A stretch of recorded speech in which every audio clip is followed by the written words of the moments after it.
G'day, welcome to the 5th video on the Mitsubishi Sigma, and I just want to say thanks to everyone for the positive remarks. I must have had hundreds of we don't really care what you do, we just enjoy watching it sort of thing. I would have thought posting videos on a Mitsubishi Sigma would have been basically finished my YouTube account. I just thought, like, I did get a couple of negative ones, but I just thought to myself, you know, I don't want to do it, so I'm going to do it. But this is a car that's been very, very simple to pull apart, and putting it together won't be much harder because they're just so well designed from that point of view. Very basic tools involved with doing it. That's all really, really easy stuff. Washed all the seat covers. That's just one of the headrest covers that was really dirty, and you can see just how nice it is. It's come up absolutely beautifully. The quality of materials they used, particularly the velours, were very, very robust. So most of what I've noticed with the car has been more good news. I've stripped it down to pretty much nothing now. That way I can be safe in the knowledge that I can cut and weld and avoid a fire or any sort of catastrophe like that. So what we're doing at the moment, we're still doing the XC stuff. I've got to paint, I've still got to clear the bike's tank. I just hope it doesn't delaminate because I've left it for so long. I'm going to be painting from now a few bits and pieces that relate to the little Sigma and also the bike and the XC as well. And then we're into the cutting and welding. So the next one, this is the last video where we're going to actually be doing explorative stuff on the car. It's going to be all metalworking now, and then after that we do some painting and start putting it together. All the plating's gone. That's back on Friday. Today's Wednesday. Although I have forgotten a couple of things, I'll run them there tomorrow, and hopefully it's not a big deal. They can do it.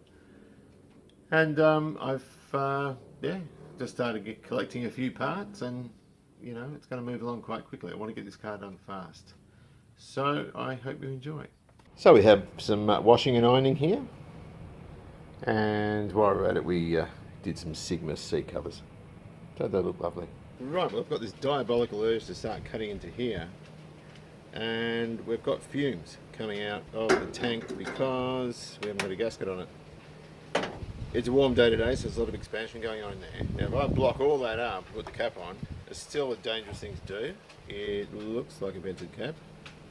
No, it's not, it's sealed. But whatever the case, I've got to cut around the front screen as well. I'm tipping I do, and there's a canister this tank vent line around there in that area too. So I'm going to have to drop the tank out. I don't know how much fuel's in there because the fuel gauge wasn't working. This is my manual fuel gauge, which won't go in.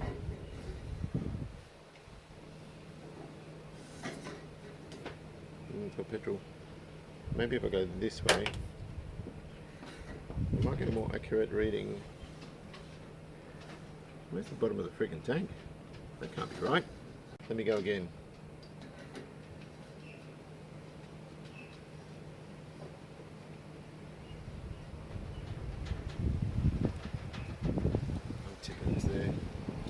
This has got quite a lot of petrol in it, which means it's going to be heavy.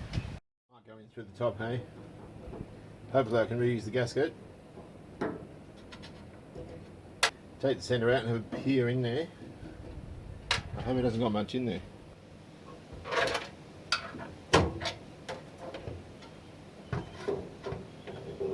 Oh bloody hell, it's full. Oh dear.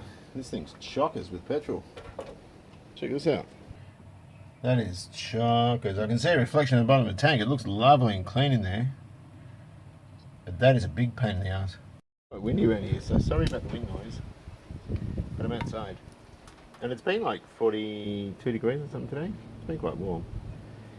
Let's see if we can get some resistance readings. Now this thing will be full of petrol because the guy didn't know, because the fuel gauge doesn't work, how much petrol it had, so he just kept topping it up to safeguard against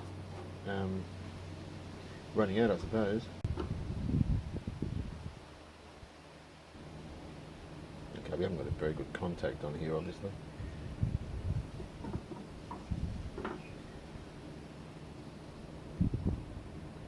Mega ohms? I don't think so. Is that going to make it any better?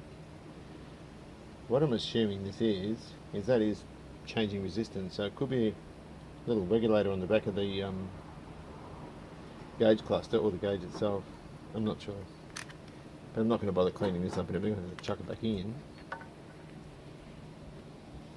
It does look pretty dirty though. I could probably clean that wiper up. It is contacting though. Well, it's not all bad though. These things have a 60 litre tank, so he's given us about $80 worth of fuel. It's just going to take me a while to siphon it off. A couple of things while waiting for the fuel to come out. Ooh. A list of all the fasteners that I sent off to the platers, which is quite a few, and a couple of don't forgets up there. That's gone off today. The guy said $60. Now I did say in one of the earlier videos probably about $20, but I've ended up doing everything under the bonnet. So there's quite a lot of stuff there, but worth the extra expense for the finish we're going to get. Right, well I've taken most of that out. You can see how squeaky clean it is inside. I don't know if you can actually. Each of the two Fords, the XD and XW, got probably 25 litres each. Maybe a bit less than that, but there's a bit left in the bottom there, not too much, a couple of centimetres. I think we can safely take that tank out now. Decent sized tank on this thing. Large fasteners. I'll just stick a bit of they're all over the place. It's a big tank in these things. They weren't terribly fuel efficient. If you look there, you've got your fuel line and evaporative emissions lines, and one might be return, I'm not sure. And the filler and the vents up here. So I've just got to take that panel off. I'll take the back wheel off, and we should be able to drop this thing fairly quickly. This is really good. I've taken this hooded shield off, waterproof thing with a drain in it. It's got a bit of overspray in there which we can get rid of, and that whole filler is just all one piece. So undo some bolts and we've got it out. Doesn't get much better than that. Alright, let's have a look. It just doesn't get much better than that, does it? There's a little back line there. I don't know what that is. Hang on a sec, what's that? Oh, that's the wiring for the sender. It's got a large separator on the top, which I didn't know. Oops, hang on a minute. I think we're caught up here. Just a moment.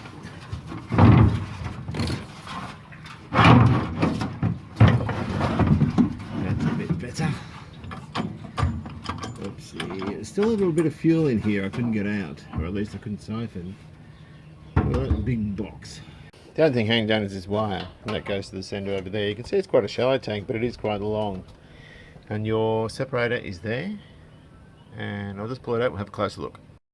Right, just like the rest of it, it is in squeaky condition. Beautiful, isn't it? It's such a bloody find, this car. There's a bit of broken glass there. But that is just like a brand new tank underneath. And it's like that. You probably couldn't see it on camera, but it's like that inside as well. And that's why I had no problem putting the fuel that was in it in the other two cars. Look, it's most likely to be unleaded, and I use premium in the old cars, but we can burn off a tank of, or half a tank of unleaded in each one. That's fine. But we'll, yeah, we'll just put that away for now. You can see that's not a leak under there, that's just CRC. But I'm well happy with that. That's beautiful. And now I feel a lot better about welding. And also it gives us a lot more room under here to be doing the rear suspension repairs and the exhaust as well. So I'll leave the tank out till I've done all these repairs. Right, so we're nearly at the stage where we're finished taking bits and pieces out. None of these heater controls work. We've got, what does that one do? What's this? Well, that one's broken. You can see the problem there. But yeah, none of them work. So what I might do is I might pop the heater box out. So there's some vents and just bits and pieces we can just yank out like that to give us some room. That's the one that we were complaining about last time. That's all kinked and all that sort of stuff. It's come good now though. So yeah, I think I'll just keep going and pull that heater box out and see what I can find with that. It looks fairly straightforward. I think I'll just pop these two screws out here and we'll see where that takes us. Right, so we're still in the disassembly stage of our little Sigma. These are loose. And I noticed there was some foam dust on the carpet. It's not a bad idea because we're going to take these covers off and throw them in the wash. They're dirty. We'll just throw a bit of hessian down there and that'll stop any of the stuff falling out. I'm still in the process of amassing a list of parts we need, and we'll sort of deal with it and get it all sort of priced accordingly. So we're not interested in spending too much money. The master cylinder, for example, master cylinder is $320. Not interested in that. It had a good pedal, but the fluid is absolutely knackered. So a rebuild kit's 20. So what I want to do is pull the piston out, put a kit in, check the bore, that sort of thing. 80s cars are starting to get quite valuable. They've been on the market for a while now, good cheap ones, but they're starting to get dear. And so this sort of video, or this series of videos, will be applicable to anyone with like a Datsun 200B, Mazda 626, Sigmas, you know, all that sort of business.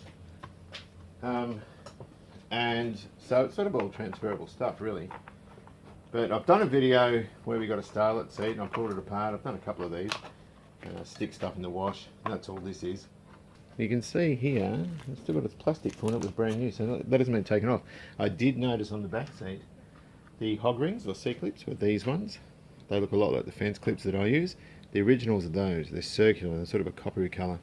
So the back seat cover had been off, maybe to be repaired or something. I don't know. But this one, I don't know if that's been off. I have to have a closer look. But at the moment, I'm not going to bother. I'm just going to pull it apart. Right. So we're almost at the stage where we're starting to do repairs. Any moron can pull a car apart, but it takes more skill to put it together properly. So it looks like it's all original and no one's messed with it. That's what I'm interested in doing. But again, the emphasis here is cheap. Cheap, cheap, cheap. The Fords have costed $1 million. I'm not interested in expensive builds with this one. There's a listing wire here. Hang on a moment.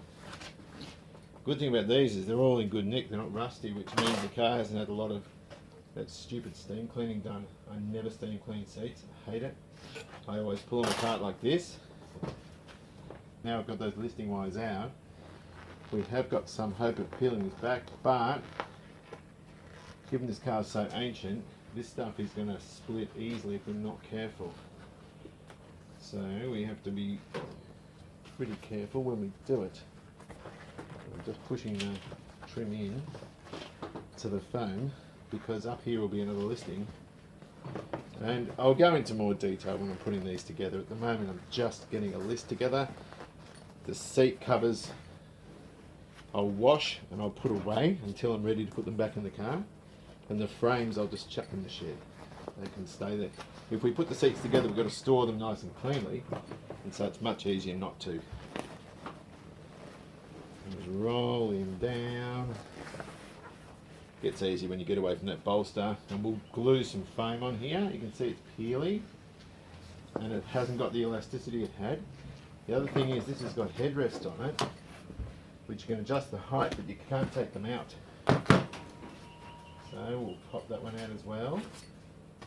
Same length as those, so that's good. There'll be another one here. And don't be frightened of this stuff, this is bloody easy. It's only difficult if you're fitting a trim that's not supposed to be on there. But when you're just putting these ones back, it's only one there. There should be another one there and there. When you're just putting this stuff back, it's really easy. Really, really easy. Alright, let's have a look at this clip arrangement. There'll be clips in here. That clips down there, that ledge, that exposed steel ledge there, was hanging onto the headrest. So you've got to sort of tilt it down and withdraw it, if you know what I mean, to get it out. And they'll pull out. And that can go in the shed. Whoops. But I want that back. Right, now, let us take a look at this. I'm washing it this way because I want as much of the debris out of the seat as I can get. That was a fair pain in the neck. What we got there in the end? Headrest. Let's have a look at this. These should peel off quite easily, but who knows? Let's just pull it to bits and find out. It's a little bit quicker.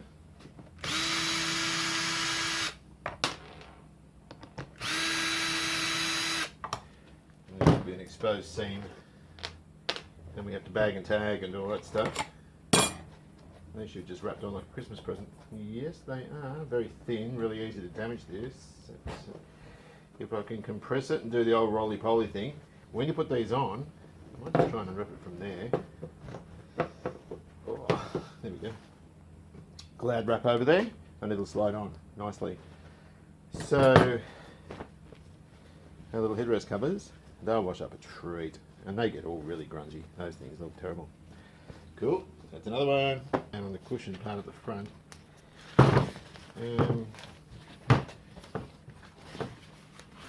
can just unroll it. It's bloody warm, did I tell you? And again, I just undid that from the other side, and that's the other one that goes in the machine. Driver's seat, right, so you see the foam sort of torn? The springs are all good. Nothing wrong with those springs at all, but I think, I don't know, really that needs a new piece, but I'm not going to put a new piece in. I think I'll just bolster that part up there, maybe with 2 bits of the thin foam, and then just put one around the perimeter. That should be alright, that's going to be fine. Nice and tight. There's 2 little springs on the E. There you go, that's not going to come out. Watch things like that push. Just stick them all in a bag with all the other stuff, and we're good. Right, C-frames are in the shed. We can forget all about those until we're ready to reassemble them and put them back in the car once the car's almost finished. Seat covers are there on the boot of the Plymouth. Got to do a couple of big loads of washing. Let's talk about this thing. Heater box. Messy looking heater box. We've got foam with leprosy. So let's start by taking the heater fan out. So the wires are facing down, and I'm saying that because that's my reference. You don't need to worry about it unless you're doing the same job. And it's rubber mounted, this little guy. There'll be a resistor in here as well, most likely. Is it going to come out? Yes, it does. And how do we get that resistor out? Let us unplug it. Beautiful. We know that works anyway. We're just going to clean all that crap up and put new stuff there. A bit of debris in there, mainly just derelict foam. There's a resistor here. That looks as though it slides out. It looks like it slides into a cavity and it's locked in by the casing on the motor.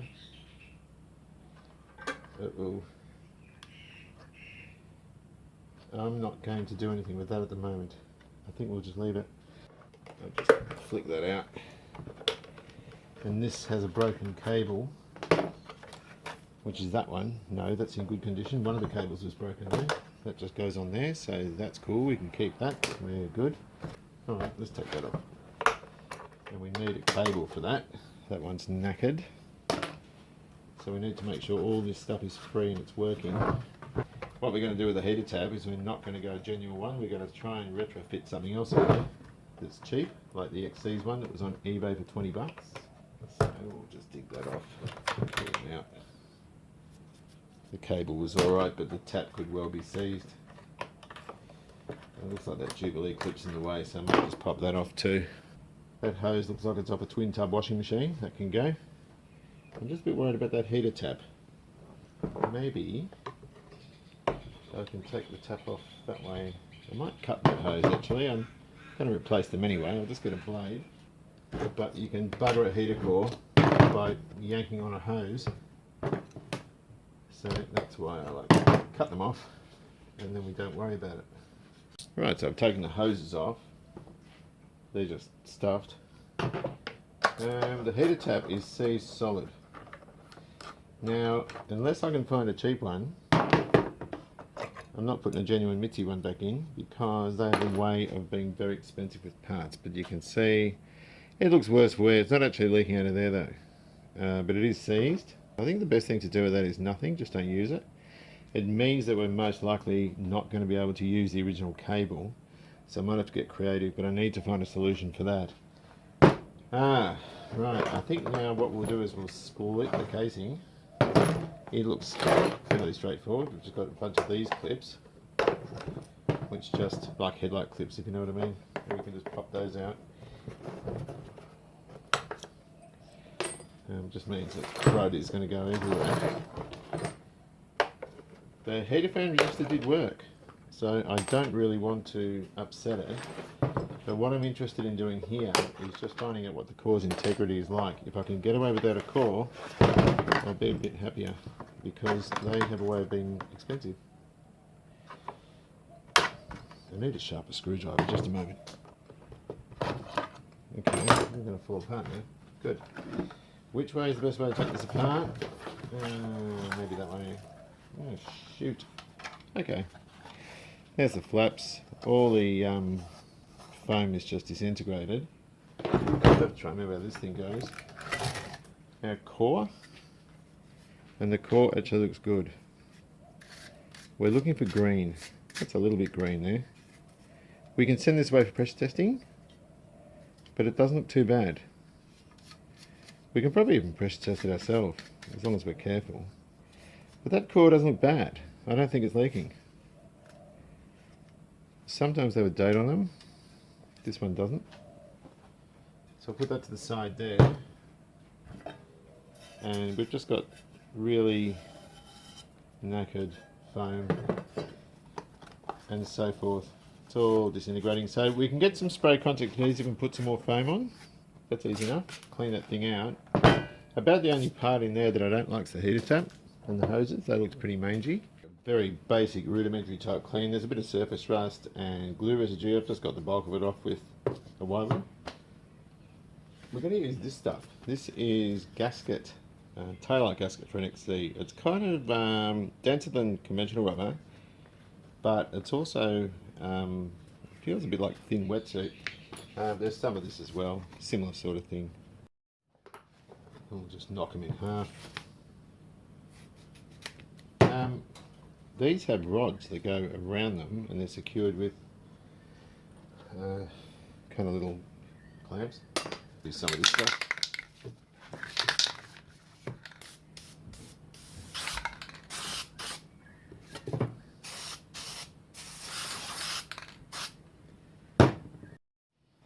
And then I can just line them up.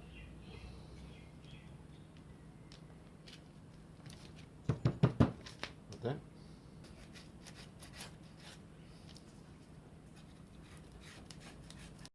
Not too wretched about these, they look like crap, but they will seal. There we go. That's one. I think that's in. So if I turn that thing, press the lever. There's a spring on here too, this guy. And it goes on this side, I think. Maybe I should have put that on first. This thing I just rattle canned. It should really have gone into the plating one. It just sits in there and swings around. There's no foam on that. So it goes through there. And then that sits on top of it. And that's a little flat, but there's a bush that it sits in. There's a hole in there that it sits in. So, something like that. And then that hole is there for that. Alright. So this is the tricky bit, because what we've got to do is this spring here has to go into that hole, so it goes like that. Alright. So far so good. That then falls into place with that, and that thing there pivots, which is good. We can just squeeze him and close him up now. Where's that spring? Oh, the spring's easy. I'll just clamp up this top bit. And it all should snap together nice and easily, because it came apart quite easily. So that opens up the floor heating. You can see the core in there. Just in there, and if I rotate this, there's two things controlled off that. If I rotate that back, it shuts the floor. A bit of heat can still get out. And I don't even know what that flap does, but it opens that too.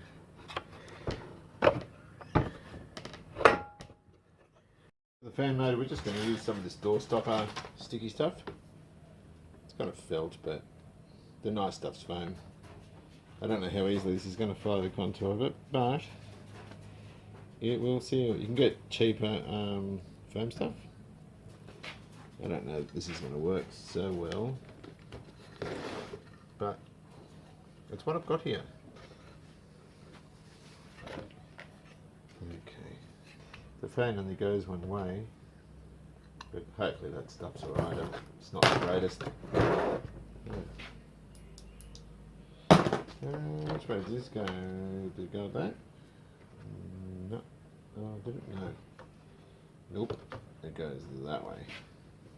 There is going to be a leak there though. There was some elastic there I noticed before. Now there's a hole because there's a bit of it broken off. They go sort of like that. And we are finished. So the fan motor doesn't obstruct with anything. That's cool. There's a 1/2 inch. Now, this is the deal. We can get an inline 5/8, which would just sit in there. Yes? But this is half. Now the other thing is, this comes off on a funny angle. So, it's mounted like that. What it means is we'll just have an inline one. We'll do away with that. Have an inline one coming up and just going out. But I need an inline 1/2 inch, not a 5/8. That's the 5/8 one. If we can get something like that, that's a similar dimension, I think it's going to be alright. But that's going to be fixable. I'm not too worried about that. We're just going to put some of that sticky stuff around here. I might use foam for that and cut the centre out. And we're pretty much out of the woods. This is why I like to, I don't know if you can see how dark that water is. Like it's filthy. That's why I like to stick them in the wash. You always get a better result. Oh yes, fresh water. Nice clean Sigma seat covers.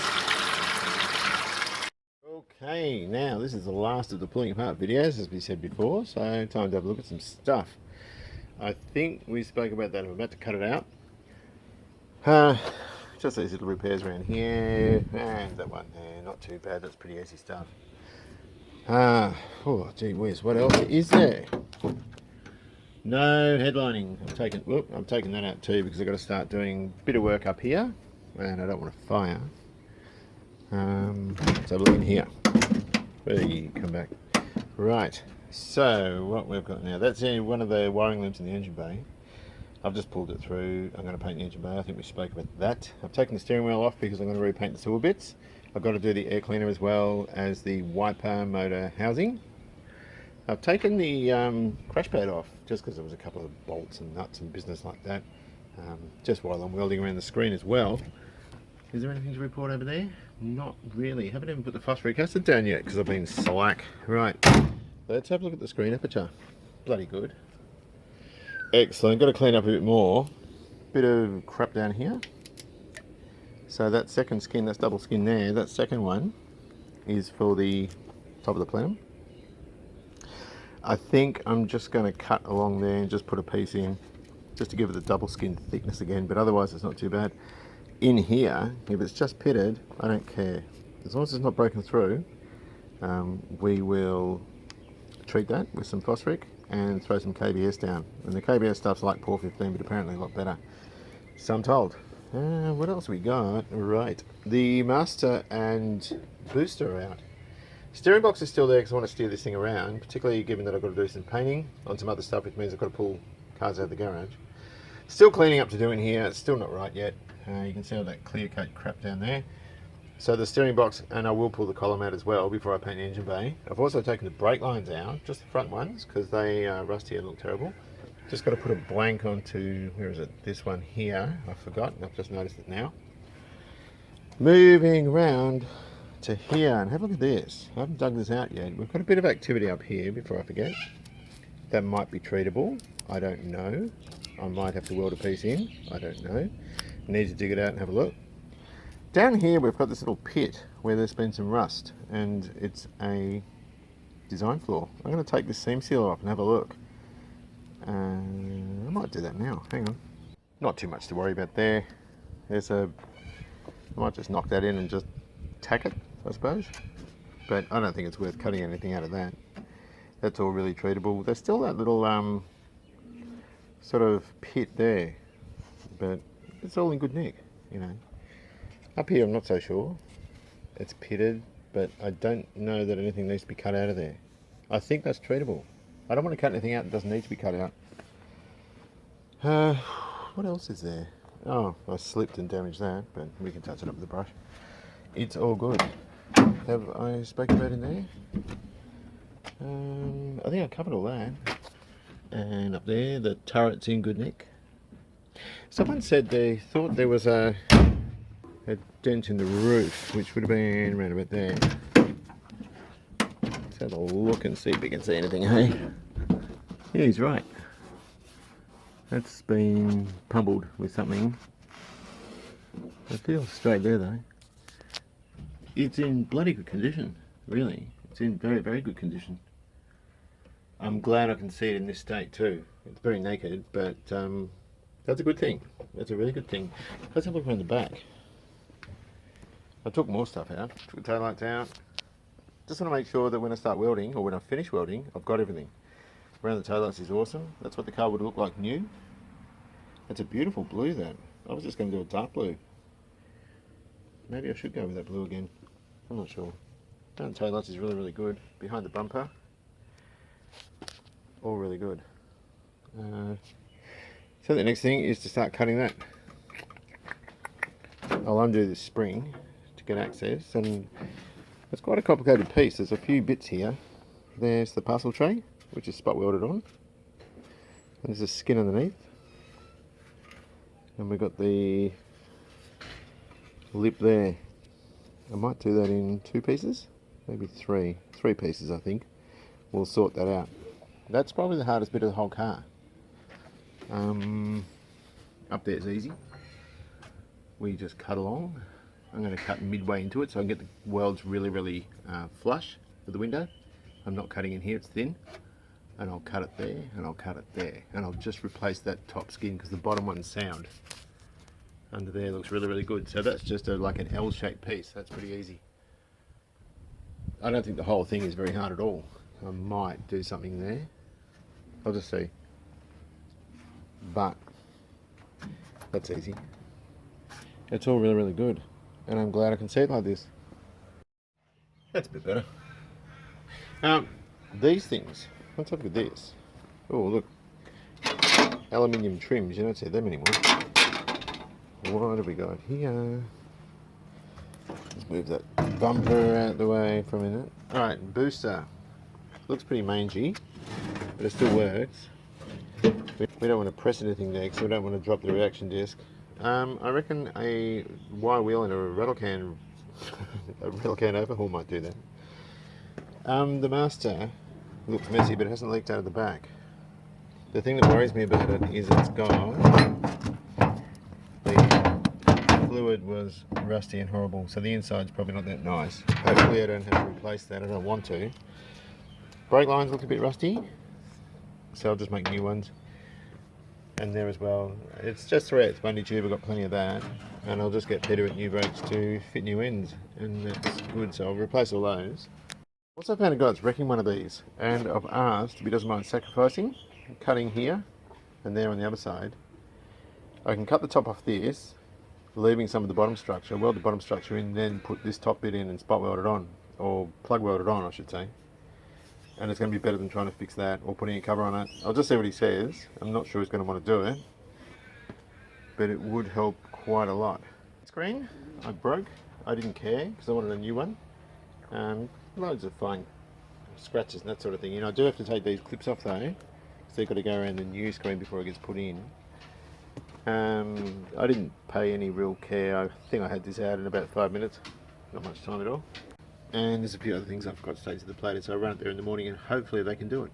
So, for the next one, I'm going to drop the column. I'm leaving it in there now so I can steer the thing.